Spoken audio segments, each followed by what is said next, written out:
Du coup, quand il a su que que j'étais divorcé, il m'a volé un smack. Bon, il m'a surpris, c'était drôle. Et puis il a disparu.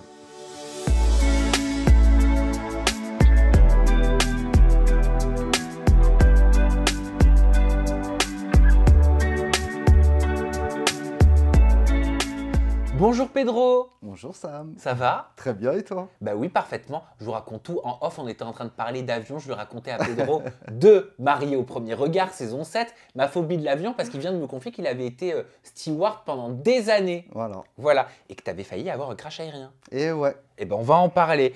Pedro, on t'a tous découvert, donc je l'ai dit dans la 7e saison de Marié au premier regard, c'était sur M6. Tu Oui. t'es marié avec Jefferson. Vous étiez, selon la science, compatible à 79%. Et vous étiez surtout le premier couple gay de l'histoire de cette télé-réalité, on peut dire ça comme ça, Marié au premier Ouais, ou regard. divertissement sur l'amour. Avant de parler de Marié au premier regard, avant de parler de ton nouvel amour, parce que tu as rencontré quelqu'un, je le sais, je l'ai eu sur ce même canapé, Nicolas Waldorf, on va en parler. On va voir si tu vas confirmer ou pas. J'aimerais qu'on commence par les bases, qu'on apprenne à te connaître, Pedro. Partage-nous un petit peu un bout de toi, un peu plus important. D'où tu viens, comment tu décrirais ton enfance, comment tu as grandi. Bah alors moi, je suis issu d'une famille portugaise. Mes parents ont immigré donc en France dans les années fin 70. Et du coup, bah, comme tout bon portugais du Nord, ils ont atterri à Paris. Et puis, bah, ils n'étaient pas encore mariés, mes parents. Mon père était dans des caravanes à Montisson pour ramasser des salades. Enfin, à l'époque, c'était comme ça. En plus, il parlait pas la langue. Et puis lui, en plus, avait fui le dictateur Saint-Lazare du pays. Donc, il a dû traverser les frontières à pied enfin, par les montagnes. C'était assez complexe. Et puis ma mère, elle est arrivée à 15 ans, ou normalement, en bus. Et puis il y avait une certaine solidarité à cette époque entre villageois et familles, où ils s'accueillaient les uns et les autres à leur arrivée. Et puis surtout à apprendre la langue, quoi. Et puis du coup, bah, on a été la première génération à naître en France, en fait. Donc voilà, je suis né donc à Paris 17e. Quel souvenir tu as de ton enfance? Comment ça se passait au sein de la famille? Bien, bah nous, enfin, tout ce qui se passe à la maison restait à la maison. Et puis, ben, c'était assez strict. Fallait travailler. On mettait tous la main à la pâte. Voilà, nous, enfin, moi, dans ma famille, on était 5 en tout. Donc, mes parents, j'avais ma grande sœur et mon petit frère qui a 4 ans de moins que moi. Et du coup, on était dans une loge de gardiens qui était très petit. Et puis, mais on était hyper organisés. Après, bon, père alcoolique, donc qui avait la main facile sur ma mère, mais pour nous c'était normal. Et quand on marchait pas droit, ben, on s'en mangeait une aussi, quoi. C'est-à-dire que tu voyais ta maman essuyer les coups de son mari? Ah ouais, ouais, bien sûr, ouais, ouais. Mais pour nous c'était normal, on a grandi dans cet environnement-là, donc Tu as toujours vu ça? ouais, La violence conjugale, tu l'as toujours vue? toujours, ouais. Ok.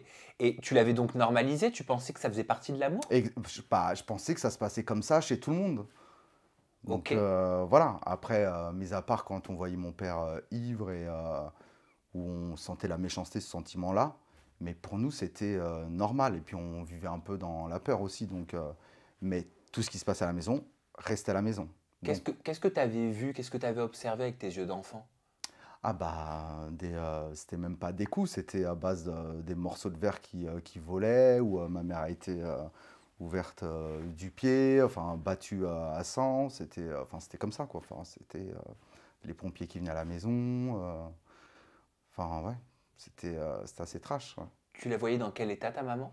Ah bah, ma mère, ça a été. Enfin, j'ai l'impression d'avoir eu deux mamans, en fait. J'ai eu ma mère bah, d'avant qui était totalement soumise, parce qu'elle s'est mariée à 17 ans, et que mon père bah, gérait tout ce qui était administratif, la banque et tout ça.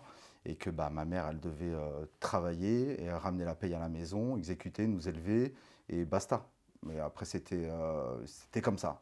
Et c'est mon père qui récoltait l'argent, et voilà. Elle se plaignait ta maman? Non, Tu la voyais pleurer ta maman? ouais. Ça te Ouais. faisait quoi? Bah, ça chamboule. Enfin, voilà, enfin, c'est censé être ta maman qui te protège, petit. Et là, c'était un peu l'inverse. C'était surtout ma soeur qui avait ce rôle-là. Elle nous protégeait et puis elle était auprès de notre mère, quoi. En tant qu'enfant, vous preniez aussi des coups? Oui, oui, oui, oui, bien sûr. Mais pas comme ma mère, mais nous, c'était, oui, oui, bien sûr, on avait des coups. Si on marchait pas droit, c'était direct sur la ceinture, les coups d'épée de Zorro en plastique sur le dos. Non, ouais, bah, c'était comme ça. T'en souffrais? Non, parce que bah, on pensait que c'était normal, et puis voilà, et que mon père était assez autoritaire. Enfin, et quand tu vis dans cet environnement-là, dans la tête d'un enfant, quand tu n'as pas d'autres modèles extérieurs, tu peux pas réellement te rendre compte. Et puis en plus, on dormait pas chez des amis, ni rien, on pouvait pas comparer vraiment. Et c'était comme ça. En grandissant, est-ce que tu arrives à te poser des questions? Est-ce que tu arrives à te dire que la situation, elle n'est pas normale, qu'elle est totalement inhabituelle, qu'elle n'est pas tolérable? On s'en est rendu compte là où c'était devenu insoutenable. En fait, on était bah, donc au Portugal comme tous les étés dans notre enfance. Et en fait, le 3 septembre 1993, on est rentré du Portugal pour la maison dans laquelle mes parents avaient acheté un an avant. On avait déménagé en banlieue proche, dans le 92. Et on a eu un grave accident de voiture, en fait. Et bah, moi, j'ai été éjecté à 140 km/h sur l'autoroute. J'ai pu me relever entre deux camions où j'ai refait les 150 mètres en m'orientant vers le lieu de l'accident. Et ma sœur a essayé de sortir de la voiture, en fait, et elle a poussé son dernier cri, et elle est décédée à ce moment-là, sous les yeux de ma mère et de nous, quoi. Ton Et, père était présent? ouais. Mm. C'était le seul qui n'a pas été blessé. Ok. Et nous, on a T'as, tous été grièvement blessés. t'as assisté au dernier souffle de ta sœur? Ouais. Ok. Mm. Waouh. C'est. Ah, bah, quand tu as 11 ans et demi, tu passes, j'ai eu ce sentiment-là vraiment. Je suis passé de l'enfant à l'adulte comme ça, du jour au lendemain. Et puis en plus, c'était assez space parce que ma mère, elle était hospitalisée, enfin, c'était à Orléans. Ma mère, elle était hospitalisée dans un hôpital avec le corps de ma sœur. Et moi et mon petit frère dans un hôpital d'enfants malades. On était séparés pendant quasi une semaine. Et quand tu sais ce que tu viens de vivre, enfin, parce que c'est. En fait, j'ai perdu connaissance à plusieurs reprises, mais j'ai tous les flashs qui me sont revenus les jours qui ont suivi l'accident.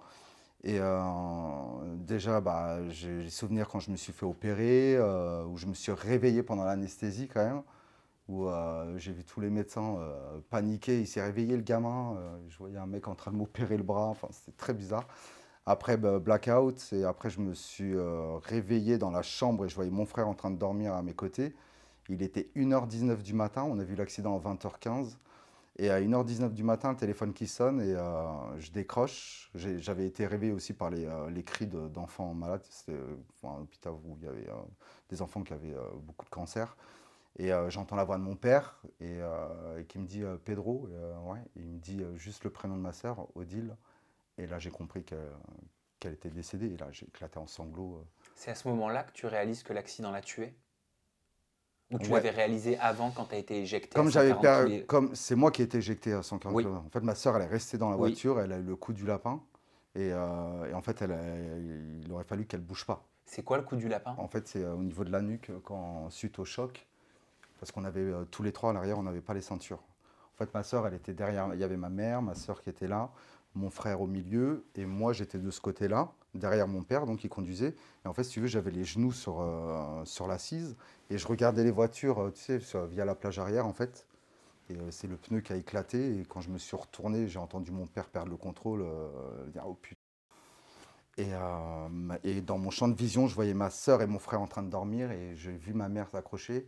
Et moi, je suis sorti par la vitre arrière droite. Et puis, j'ai fait un roulé-boulet de 150 mètres. J'ai même pas été écrasé. Enfin, je suis un miraculé, quoi. T'as pu lui dire au revoir à ta sœur? Bah non, je suis arrivé au moment où fatidique quoi. Tu vois, j'ai vu la moitié de son corps avec sa queue de cheval à l'extérieur parce que la voiture était penchée. Et il y avait son corps là, et elle avait ses jambes dans la voiture et son buste à l'extérieur et elle venait de partir quoi, tout juste à l'instant quoi. Et puis je voyais ma mère en face et tout le monde criait, pleurait. Enfin, c'était glauquissime quoi.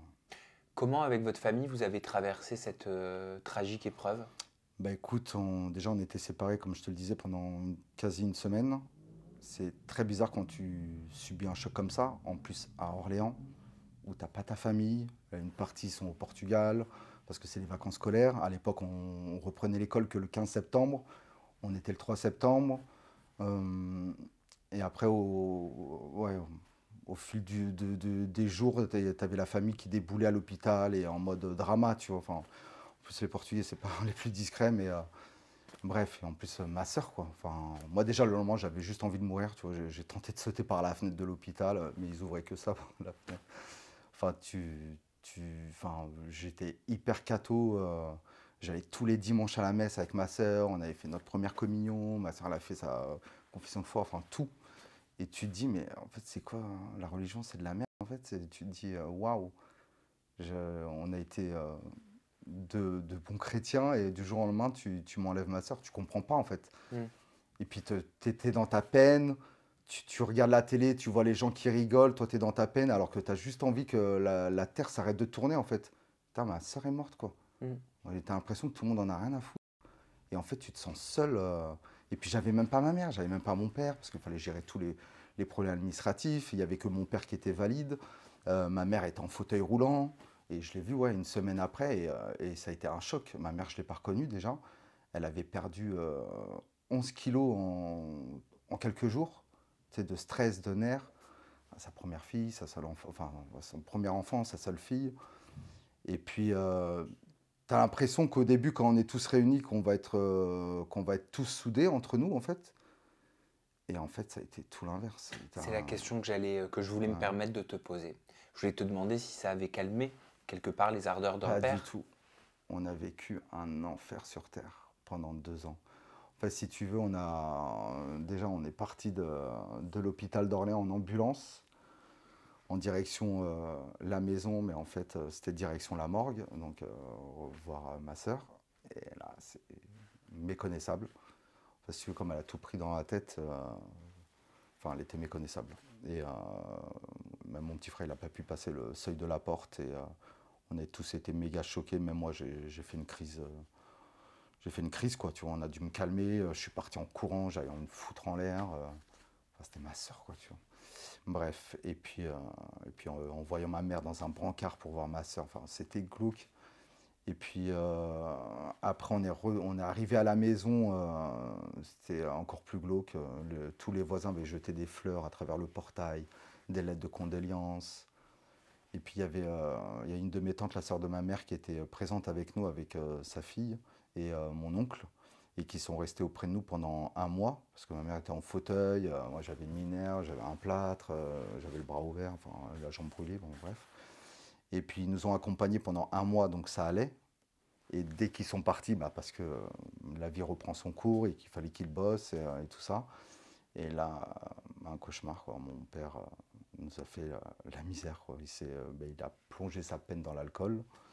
Et ça a été tous les jours voir ma mère se faire battre, violer devant mon frère et moi. Ça a été hard. Pardon? Ouais. Mm, T'as vu ta mère se faire violer pour ton deux frère et fois, toi? ouais. Donc ouais, Pendant que ton père était complètement alcoolisé? elle était dans dans un second état. Il avait conscience de ce qu'il faisait devant ses Non, enfants? non, blackout. Il savait pas que vous étiez là, il le savait, il pouvait pas le Ah si, savoir? si, il savait qu'on était là, mais T'avais quel âge, non, Pedro? 11 ans et demi. Qu'est-ce que tu Mm. faisais? Bah, on défendait notre mère, quoi, comme on pouvait. Enfin, moi, je priais ma sœur en pleurs. Après, j'essayais de prendre mon courage à deux mains. Quand t'as ta mère qui est en pleurs, qui t'appelle Pedro, au secours. Enfin, horrible, quoi. Toi, t'as 11 ans et demi, t'as peur de ton père, de cette violence et tout. Bah, t'as pas le choix. En fait, j'ai repris le rôle de ma sœur, en fait. Comme elle C'est-à-dire, était plus là. t'allais affronter ton père? Ah ouais, ah ouais, à plusieurs reprises. Ouais. Comment ça se passait? Ah bah, on se faisait défoncer. Mon frère, qui volait comme ça. Moi, je me prenais des patates, horrible, Elle a déjà essayé, ta mère, de porter plainte? bien sûr. En fait, si tu veux, ma mère, comme je t'ai dit tout à l'heure, j'ai connu deux mamans. J'avais ma mère, la femme soumise avant l'accident, et après, quand elle a perdu sa fille, elle avait tout perdu. Et c'était son discours, hein, même devant mon frère et moi, et on comprenait tellement. Elle avait perdu sa fille, elle avait tout perdu, et ben là, elle a été en mode rebelle, elle s'est plus laissée faire. Et du coup, bah, elle se laissait plus faire. Et elle aussi, elle se mettait à se défendre, à lui griffer le visage, comme elle pouvait. Ma mère, elle a un courage de ouf. Comment il réagissait, ton père?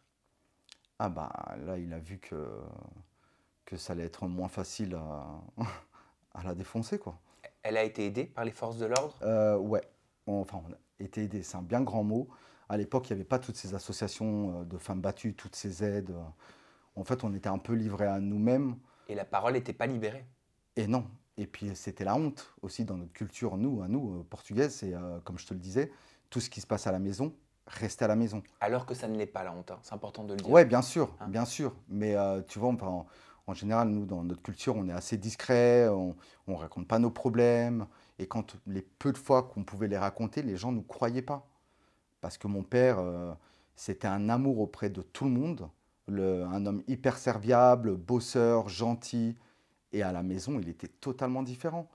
Pour donner un exemple, quand on allait acheter une baguette, par exemple, il fallait le ticket. Il fallait qu'on demande à la boulangère un ticket pour la baguette, parce que mon père faisait les comptes. Et après, bah, les week-ends, il allait tout claquer au poker. Et ma mère, elle nous emmenait quelques samedis en cachette chez McDo, tu vois, pour pas citer, pour nous faire plaisir, tu vois. Ma mère, elle a tout fait pour nous, mais voilà, sous la contrainte de mon père. Mais pendant ces deux années après l'accident, ça a été un enfer. On finissait les dimanches soirs à dormir sous les abris de bus pour sauver la vie de ma mère, quoi, tu vois. Elle sautait par la fenêtre. Enfin, c'était l'horreur, un cauchemar. Tu l'aimais, ton père? Alors, mon père, en fait, si tu veux, encore aujourd'hui, je cherche des excuses pour moi, mon père, parce que bah, mon père, enfin, comme tu le sais, il est décédé pendant l'expérience Mario Premier Regard. Je ne sais pas si tu Oui, le bien savais. sûr, je m'en souviens très bien. T'en parlais justement, c'était une période complexe pour toi. Ouais, carrément. Ça a dû te faire remonter peut-être beaucoup de choses. Bah, en fait, je m'étais occupé de lui du moment où j'ai su qu'il est tombé malade. Je pensais juste lui dire au revoir. Alors que ça faisait 10 ans que je revoyais mon père, mais voilà, il faisait sa retraite au village au Portugal. Et quand j'ai été donc le voir en pensant juste lui dire au revoir, j'ai été tellement choqué. Il m'a pas reconnu, je l'ai pas reconnu. Ça faisait 2 ans qu'on s'était pas vu parce qu'il y avait eu le Covid et que moi j'étais en reconversion professionnelle. Et, euh, et en plus, il était dans la maison où j'y avais pas dormi depuis plus de 20 ans et c'était notre maison de famille en fait, où on a passé tous nos étés avec ma sœur et tout. Et ça a été un choc parce que bah, à l'étage, la maison, elle était dans un état. Bah, tu mets une personne à la retraite, célibataire, alcoolique. C'est un peu l'émission C'est du propre, tu vois. Mais il avait fait une partie neuve en bas. Mais si tu veux, la partie ancienne, elle était dans un état où j'étais choqué. Et du coup, je sais pas, j'ai eu de la peine pour mon père et je me voyais pas en tant que fils le laisser comme ça dans cet état-là, en sachant qu'il allait mourir, tu vois. Et j'ai une telle empathie que j'ai décidé de prendre la décision de plaquer toute ma vie pour lui. Et là, j'ai appris à connaître mon père en sa fin de vie, ça a duré 8 mois, et j'ai réussi à lui pardonner. Et ça a été libérateur de ouf C'est pour moi. incroyable ce que tu racontes. Mais j'en ai fait, hein. Je suis arrivé dans mon village, j'ai perdu 22 kilos en 2 mois et demi. J'ai mis une semaine à nettoyer l'étage, où je retombais sur les jouets, les vêtements de ma sœur. Je pleurais tous les jours, mais j'étais heureux, tu vois. Enfin, Comment pardonner, Pedro, à l'âge adulte, la violence d'un père, les viols d'un père sur sa propre mère? bah, écoute, je ne lui ai pas parlé pendant 2 fois 8 ans, mon père. Et entre les deux, il s'est passé 2 ans où j'ai dû m'assumer en tant que gay, enfin mon homosexualité. Et j'avais beaucoup de rancune, hein. J'ai jamais oublié le mal qu'il nous a fait et tout. Et puis je comprenais pas aussi. Tu vois, j'ai dû faire un travail sur moi-même psychologiquement, essayer de comprendre où je me suis mis à sa place, où j'ai beaucoup d'empathie. Et en fait, j'ai compris avec les années qui ont passé que mon père était un faible, en fait, tout simplement, et enfin, il a plongé sa peine dans l'alcool de la perte de sa fille, parce qu'il l'aimait, tu vois. Enfin, il nous aimait, mais à sa façon. Il était violent avant la perte de sa Oui, fille. bien sûr, bien sûr. Et puis, ma sœur s'en est mangé aussi des coups, hein. Ta mère, elle lui a pardonné? Non, non, Elle t'en a voulu de lui avoir pardonné? pas du tout. Pas du tout. Ma mère, ça a été la première à me dire Pedro, c'est ton père, je comprends. Et non, elle est intelligente sur le sujet. Tu me disais tout à l'heure, Pedro, tu nous partageais que bah, tu avais quelque part toujours connu la violence au sein de la famille depuis que tu étais Mm. petit et que pour toi c'était quelque chose de normal. Est-ce que tu n'as pas grandi avec cette peur de te dire, tiens, j'espère que je ne vais pas reproduire ce que j'ai vu? C'est marrant que tu me poses cette question, parce que je m'étais dit, mon père, je l'ai détesté, bien évidemment, à cette période-là. Et je me dis, bah, tu sais quoi, je ferai tout le contraire de ce qu'il est. Donc, de ne pas boire d'alcool. Donc, j'ai commencé à boire sur le tard à 25 ans, à goûter. J'aimais pas ça, mais bref, on grandit, sociabilité, tout ça, bref. Et au point d'être gay, mais ça en l'occurrence, enfin, je savais déjà depuis très jeune que j'étais gay. En plus, j'ai été violé à 9 ans, tu vois, donc dans mon village. J'étais tombé dans un traquenard, mais bon, bref, c'est du passé. Et, mais je savais que j'étais gay, et en fait, j'ai été totalement l'inverse de mon père. Et la violence, je déteste. Quand la première fois où j'ai commencé à boire, et en mode bien, j'ai vu que j'avais pas une once de méchanceté, mais j'avais l'alcool joyeux, genre j'aimais tout le monde. Ça m'a vachement rassuré que mon père était très agressif. Parce qu'en fait, c'est pas que je veux excuser mon père, hein, mais mon père, il a commencé à boire à l'âge de 4 ans. Oh, Je t'explique. Paysan, fils de paysan, dans les montagnes. Mon grand-père l'emmenait garder les brebis avec lui dans les montagnes. Et la nuit, bah, il lui donnait du vin rouge pour le réchauffer en hiver. Enfin, c'était un peu comme ça, tu vois. C'est la campagne. qu'est-ce qui t'est arrivé, Pedro, à l'âge de 9 ans? J'ai été violé. Je suis tombé dans un traquenard je me suis... Comment on tombe dans un traquenard à l'âge de 9 ans? Quel Bah, traquenard? t'as 9 ans, t'es naïf et tu te fais engrainer, on te raconte du mytho, bah t'y vas bêtement. Et puis voilà, après je me suis retrouvé dans un lieu où j'ai été enfermé et une personne de 6 ans de plus que moi à l'époque arrivait par derrière. De Enfin, 15 bref. ans? Ouais. Et voilà, il s'est passé ce qui s'est passé. Ouais. Mais à 9 ans, t'étais pas sous la surveillance d'un adulte?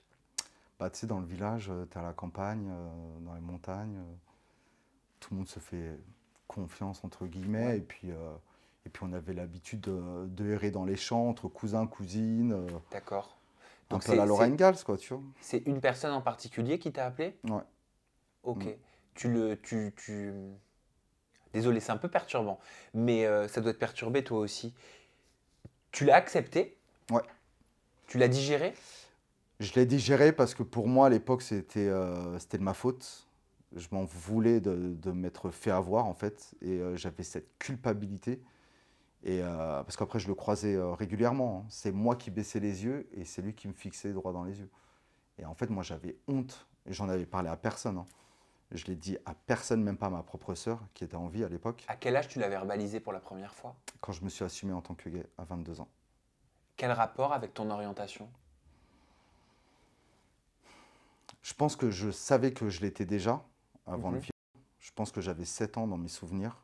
T'avais donc quoi? T'avais l'impression que ça émanait de toi, que ça se ressentait, que c'était à cause de ça que cette personne Non, du t'avait fait tout, parce subir que ça? non, je savais que, tu sais, à travers notre culture, et j'entendais, tu sais, il y avait des publicités, même à l'époque, Oui. je me rappelle d'un souvenir, tu sais, les Colin Williams où ils font les pubs de cinéma, où il y avait une affiche de cinéma où tu avais deux hommes qui s'embrassaient, et puis on passait à côté, et on avait été un jour de marché avec ma mère et une de ses amies, puis elles ont vu l'affiche et elles se foutaient de leur gueule.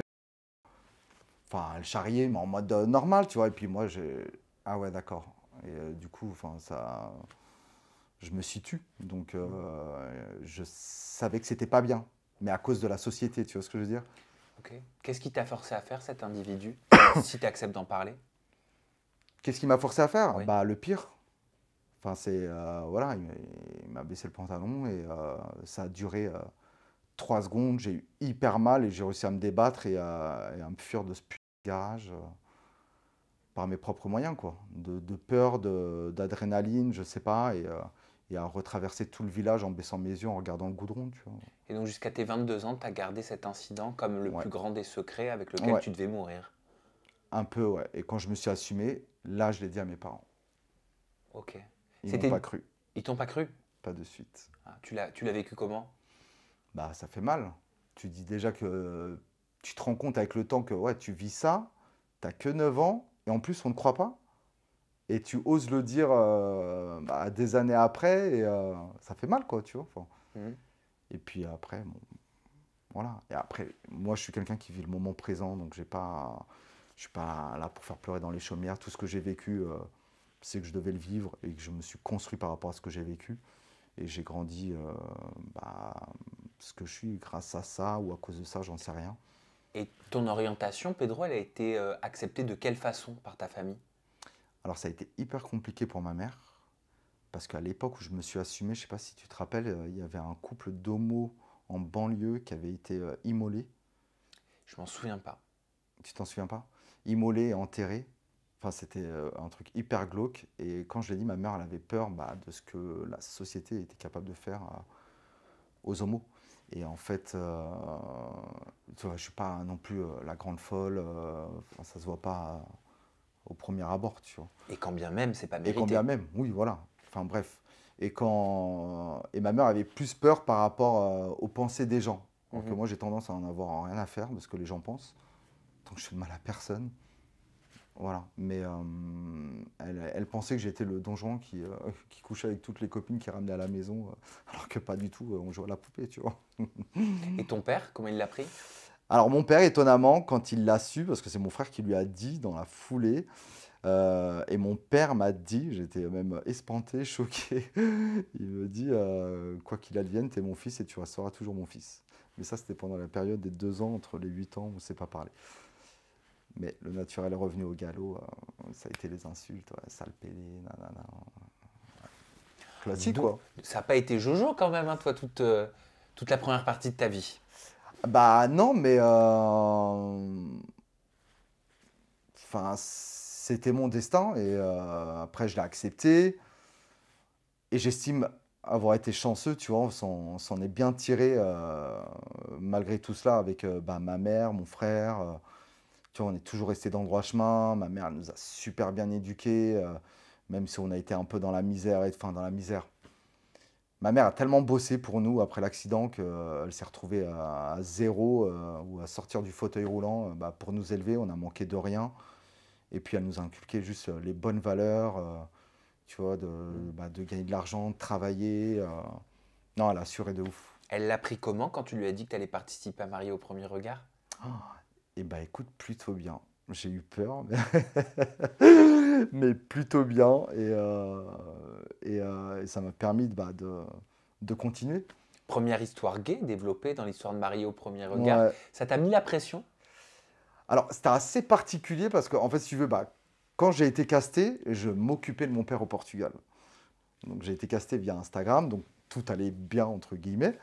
Et, j'étais heureux et tout. Et puis, moi, comme ça faisait 1 an que j'avais choisi l'abstinence, j'étais dans mon village et tout. Je me dis, bah, pourquoi pas? J'en ai marre de rencontrer des bolos qui sont pas fiables, qui se droguent, enfin, tous ces trucs-là, tout ce que je Donc déteste. tu t'es dit, je couche plus. Bah, je m'étais dit, ouais, bah déjà, un peu hypocondriaque par rapport aux maladies. En plus, c'était la période du monkeypox, tu vois, il y avait un peu tout ça. Et puis en même temps, dans mon village, je risquais pas de pécho là-bas. Mais non, ouais, j'avais choisi l'abstinence, voilà, je voulais pas bah, coucher pour coucher, ça m'intéressait pas. Et ouais, et puis tu arrives à un âge où tu as envie de construire, tu vois, de partager et tout. Et puis en même temps, la période, elle n'était pas adéquate parce que bah, je m'occupais de mon père. Et voilà, et puis tout allait très bien. Et au début, quand j'ai été casté, bah, on est passé d'un autre sujet. Et après, j'ai réfléchi, je m'étais dit, bah, pourquoi pas, sans penser que j'allais être sélectionné, tu vois. Et tu as été sélectionné, tu donnes tes Ouais. critères, on te trouve un jeune homme avec lequel tu es compatible à 79%. Sur le tard, hein. Je l'ai su très tard, hein. Enfin, moi, j'ai été casté. Enfin, moi, ça a duré des mois. Et Jefferson, ça a duré 10 jours. 10 jours Ouais, seulement. ouais. Ok. Mais il était vraiment compatible à 79% pour toi? Ah, bah, la preuve qu'aujourd'hui que non. Oui, c'est pas faux. Mais alors, il sort d'où ce chiffre? Ah, ça, faut demander à la prod. Bon, après, j'ai signé un contrat de confidentialité sur le sujet, donc je peux Ah, t'as pas le droit de pas. t'exprimer Bah là-dessus? non, non, je peux pas, ouais. Ok. Je peux pas. Mais j'ai fait les ateliers, j'avais donné mes critères qui n'ont pas du tout été respectés. Ça veut dire quoi? Ça veut dire que Jefferson, il correspondait pas du tout à tes Ben critères? non. Bah, moi, j'avais dit un homme entre 35 et 45 ans, 1,80 m minimum, Et il avait quel âge et il mesurait combien? 31 ans, 1,75 m. Bon, il y a 5 centimètres, 6 Ouais, ça va. centimètres de Bah, la preuve, j'ai dit moins, oui, donc j'ai essayé, tu vois. 2, 3 ans de moins. Ouais. Mais tu te dis quoi quand tu le vois déjà physiquement? Parce qu'on va pas se mentir, la première fois qu'on voit quelqu'un, c'est souvent avec les yeux. Bien sûr. Ah, mais je l'ai trouvé mignon. Et puis, bah, solaire par son sourire, comme j'ai pu le dire à la télé. Mais ton style? Bah, en fait, c'est assez spécial, tu vois. Enfin, tu te maries, on est tout beau. T'as la famille, tout le monde est beau. Enfin, le lieu est sublime. Et au bout de 3 minutes, tu te maries. Mais même, est-ce que c'était ton genre de mec à tous les niveaux quand tu le vois? Tu sais, ça se ressent. Même dans la gestuelle, le comportement non verbal, est-ce que tu es attiré par ce type d'homme? Bah, en fait, j'attendais de voir. Physiquement, je l'avais trouvé mimes, tu vois, mignon, voilà, de visage et tout. Et puis, il était hyper stressé. Et du coup, j'ai cherché à le rassurer, à le mettre à l'aise. Moi, enfin, j'avais pas de stress. Limite, mes invités étaient plus stressés que moi le jour du mariage. Parce que moi, si tu veux, enfin, comme je te disais, cette période-là, bah, voilà, mon père est décédé avant le mariage. Pendant l'expérience, j'ai été casté en mars et mon père est mort quasi 2 mois après, tu vois. Et donc, il y a eu un moment où j'ai voulu m'arrêter et tout le monde va dire, mais pourquoi tu as continué nanana. Bref, la production m'en ont dissuadé, m'ont dit, ouais, Pedro, et puis mes amis aussi, ouais, c'est le seul truc positif de ta vie à l'heure actuelle. Vas-y, laisse-toi porter. Et j'ai fait confiance. Et puis, ils ont eu raison. Et du coup, je me suis laissé porter. Et puis voilà. Bah, jusqu'au mariage. Et puis, bah, on s'est dit oui au bout de 3 minutes de rencontre. Tout allait très vite. Et, euh, et puis voilà. Et c'est pendant la suite de vos échanges, de vos interactions, je crois, je sais plus si c'est la lune de miel ou pas, tu nous le diras, Ouais. mais que j'ai l'impression que Jefferson, il ressent que toi, t'es pas sur la même longueur d'onde que lui, que tu sembles pas impliqué. D'ailleurs, tu le dis, hein, Mhm. t'arrives pas à te projeter. Or, quand on Ouais. se marie, on est censé se projeter. Bah, oui et non. Là, tu te maries avec quelqu'un que tu ne connais pas. Ou c'est C'est vrai, encore autre chose. mais t'as signé pour l'expérience. J'ai signé pour l'expérience où je me suis dit, vis le moment présent sans te projeter. Pourquoi me projeter sans savoir ce que j'allais avoir en face, quoi. Enfin, qui j'allais avoir en face. Donc, pourquoi ne pas vivre le moment présent, apprécier bah, les interviews, tout, enfin, toute l'expérience, juste en vivant le moment présent, quoi. C'est tout. Je me Ok. prenais pas la Et tête. quand tu vis le moment présent, est-ce que tu te dis que potentiellement ça peut marcher? Bien sûr, bah, espères toujours un minimum. Et puis, tu sais que tu vas passer devant toute la France à la télé, où tu exposes bah, une partie de ta vie, enfin toute ta vie même, j'ai envie de te dire, et puis bah, une partie de ta famille, tes amis. Ouais, c'est pas une décision à prendre à la légère quand même, tu vois. Puis, je pense qu'il faut avoir les épaules pour le faire Bien aussi. sûr, mais est-ce que tu as senti des sentiments naître en toi?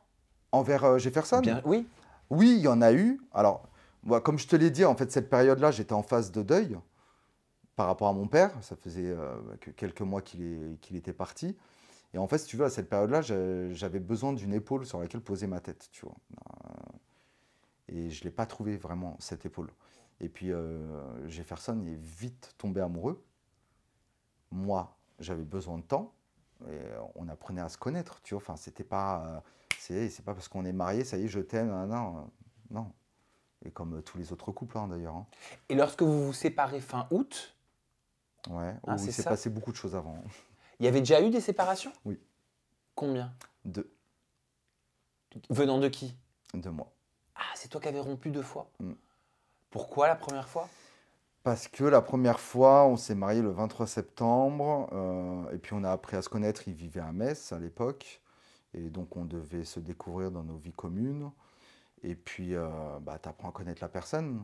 Et lui, je voyais qu'il était amoureux. Moi, j'avais mes problèmes à cette période-là de succession par rapport à mon père et des problèmes de famille.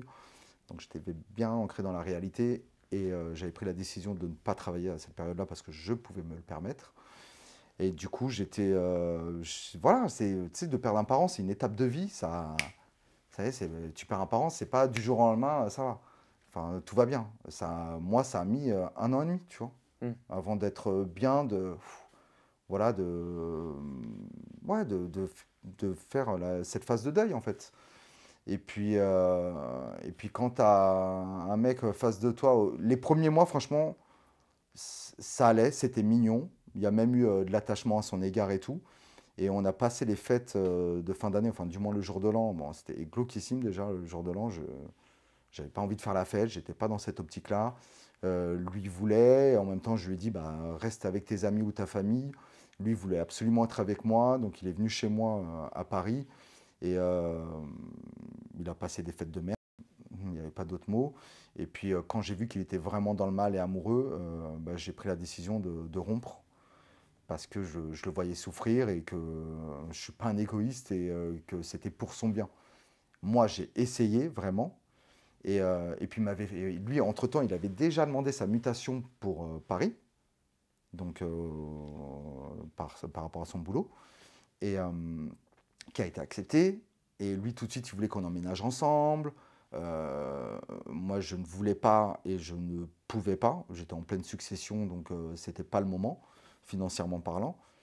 Et, euh, et voilà. Et du coup, j'ai décidé de mettre un terme à notre relation. Et on s'appelait, ça se passait très bien.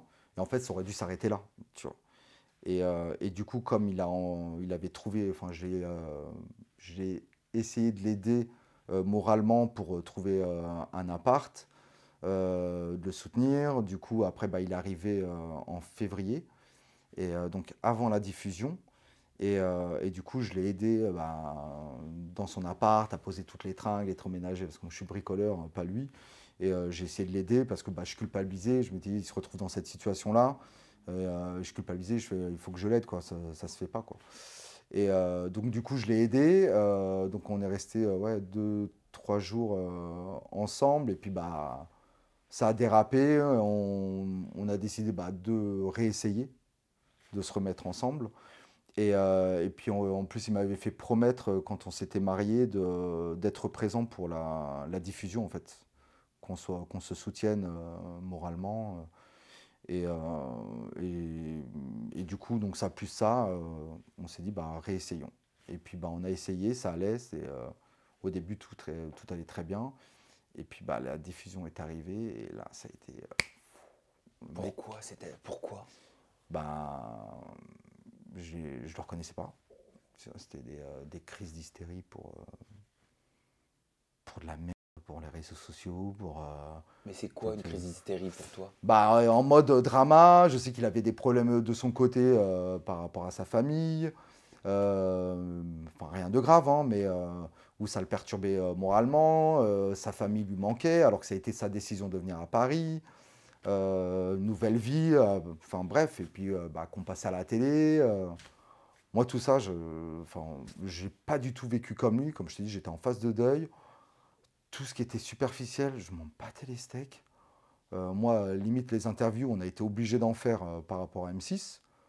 J'ai fait le strict minimum et je voulais pas en faire d'autres, alors que lui courait après pour en faire. Il adorait ça et il aime, c'est son truc. Moi, les réseaux sociaux, c'était à base de Noé. Je lui ai même proposé qu'on supprime nos comptes Instagram. Il a jamais voulu, mais jamais, même jusqu'à la fin, hein, parce qu'il est tout le temps sur son téléphone, insupportable et tout. Et puis voilà, trop différent. Et puis il s'est permis de me faire des réflexions. Attention, j'ai mes torts aussi, hein, tu vois. On a eu des échanges assez moches par mail, où il s'est fait un malin plaisir de tout mettre en screen et de distribuer à tout le monde pour bien me faire passer pour le méchant. Enfin Qu'est-ce bref. que tu disais dans ces échanges? Ah bah en fait, si tu veux, il a commencé à se permettre à me manquer de respect en m'insultant. Et comme je lui ai dit, écoute, moi j'ai grandi dans la violence.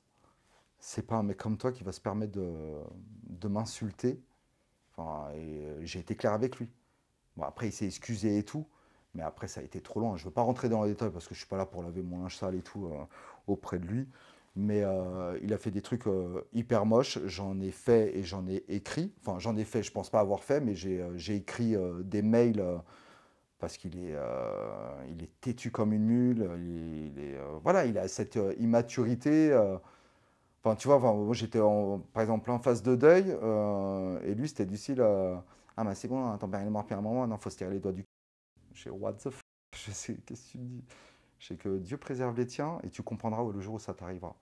Et même lui, tu vois, dans la foulée, ouais, il m'a fait promettre d'être présent le jour où ça lui arrivera.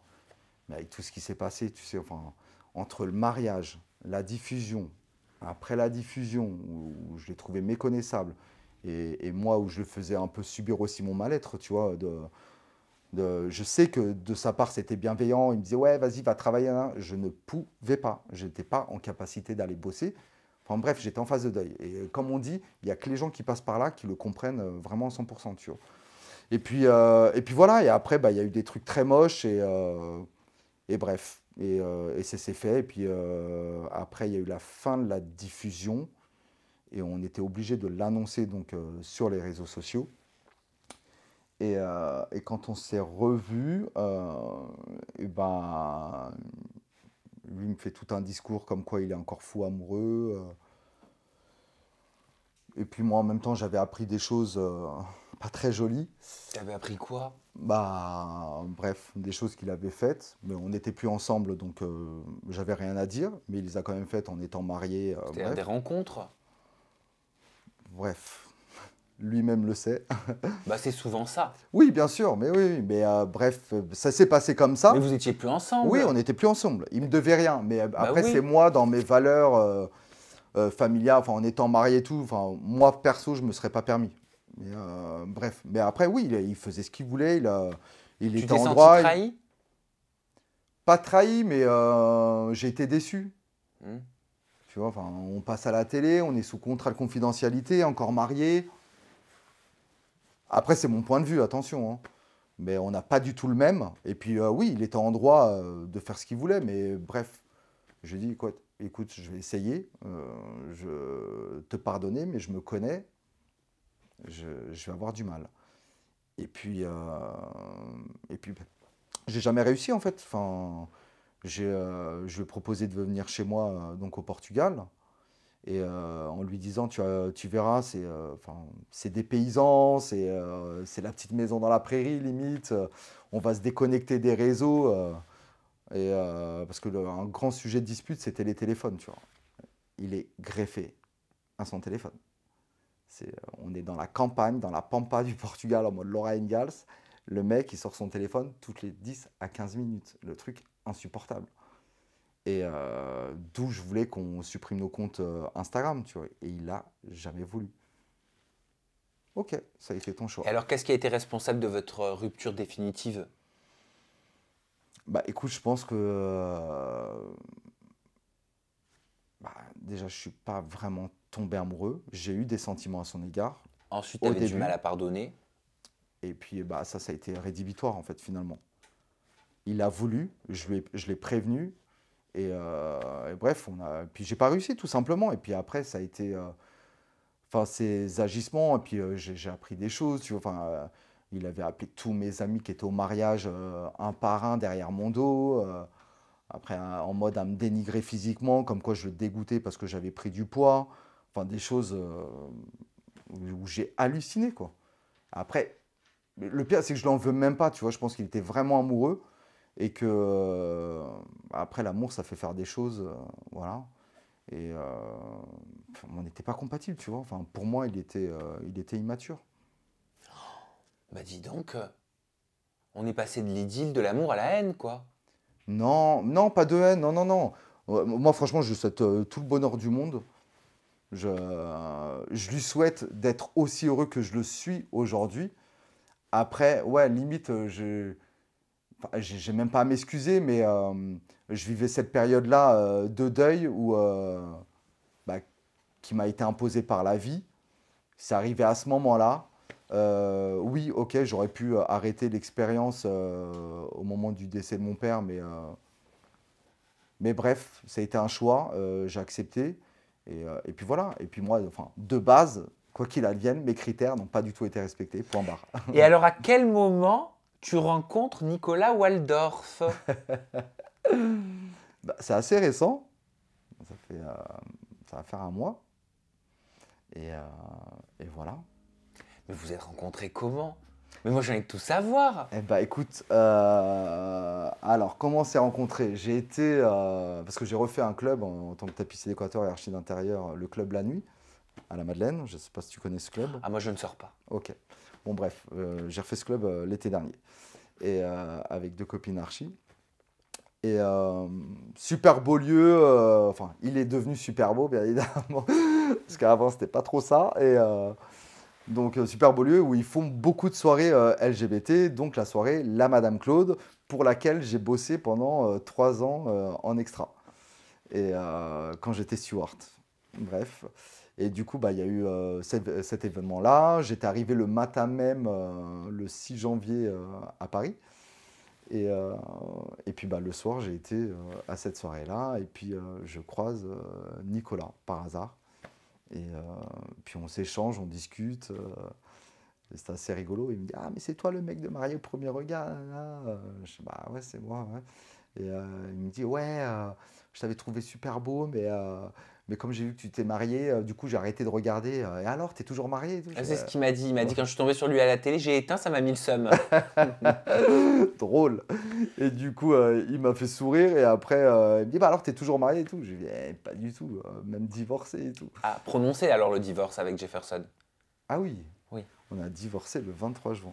Le 23 juin. Ouais, et Ok. séparé le 11 août. Et séparé le 11 août. Ouais. Et alors, à quel moment tu te dis que bah, t'aimes bien quoi, la personne que tu vois en face de toi? Je parle de Nicolas. Ouais. T'aimes bien sa vibe, son énergie, t'as envie d'apprendre à plus le connaître? Mais ouais, bah en fait, enfin bref, on se rencontre ce soir-là. Du coup, quand il a su que que j'étais divorcé, il m'a volé un smack. Bon, il m'a surpris, c'était drôle. Et puis il a disparu. Et puis bah moi j'étais avec mes amis, lui les siens. Et puis voilà. Et puis le lendemain, on s'est écrit via Insta. Et donc on discute, on échange, bon feeling. Et après ça. Et il me convie à dîner le mardi qui suivait, donc 2 jours après. Et on se rend compte bah, qu'on était invités tous les deux le lundi à la même avant-première pour Mean Girls.